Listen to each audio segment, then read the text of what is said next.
ГСП онлайн. Городские новости сейчас. На Комсомольской площади полным ходом идет подготовка к Новому году. В начале декабря «Газпром Трансгаз Ухта» установили здесь главную городскую елку. А в конце прошлой недели это же предприятие совместно с Транснефть-Север дали старт строительству ледового городка. Для его монтажа с карьера в поселке Озерный привезли лед 170 блоков весом в 300 тонн. Скульптуры создают посредством склейки этих огромных прозрачных кирпичей цементом из воды и снега.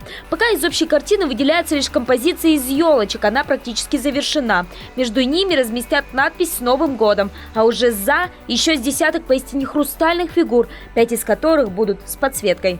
Экспликации будет знак года 2017.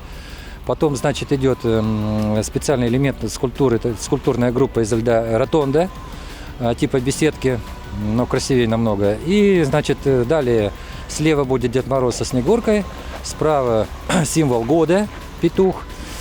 И, значит, дополнительно будут построены 2 горки для детишек и 2 лабиринта стеклянных. Ваяют всю эту красоту профессиональные художники из Екатеринбурга. Летом они увлечены другой работой, а вот зимой, как тот самый коллектив из мультфильма, собираются с мыслью «Смех и радость мы приносим людям». Ухте этот самый «Смех и радость» бригада из 16 человек дарит уже 2-й год подряд. Как получится в преддверии нового 2017-го, узнаем уже 19 декабря, если не подведет погода. Уж очень непослушным становится лед в морозы. Торжественное открытие городка планируют в один день с зажжением гирлянд на елке 25-го, во время парада Дедов Морозов.